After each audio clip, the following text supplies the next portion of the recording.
Hello guys, please bear with me. This is my first voiceover ever. Okay, let's just do a quick house tour.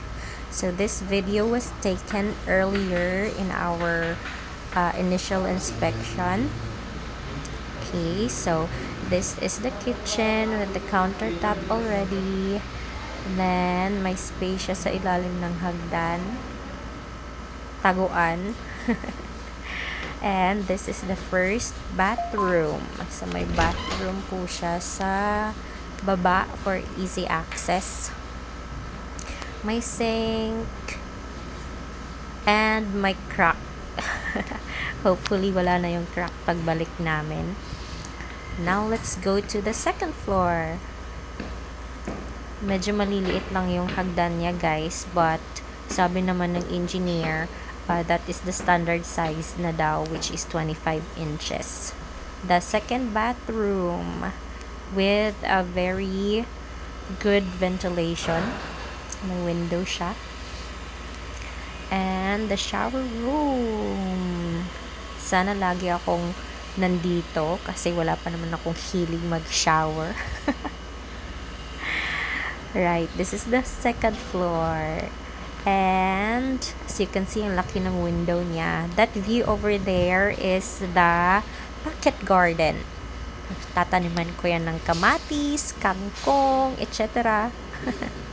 So this is the second floor. Dito magiging master's bedroom. So may terrace po na maliit. And that's the view from our terrace. So yes, this is the second floor. Now let's go to the attic.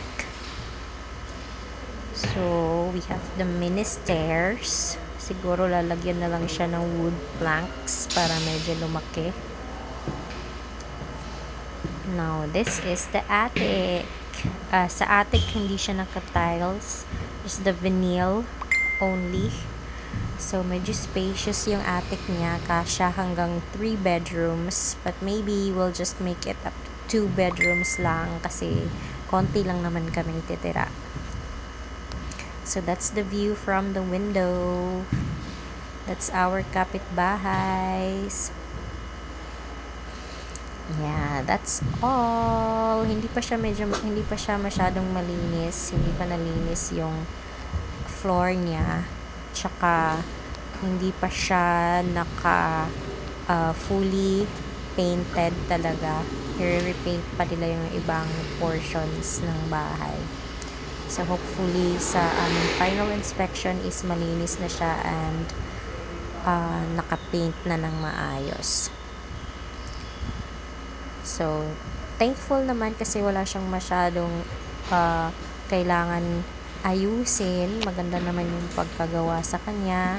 As you can see, the tiles there sa ground floor is so shiny. That's all. Bye-bye!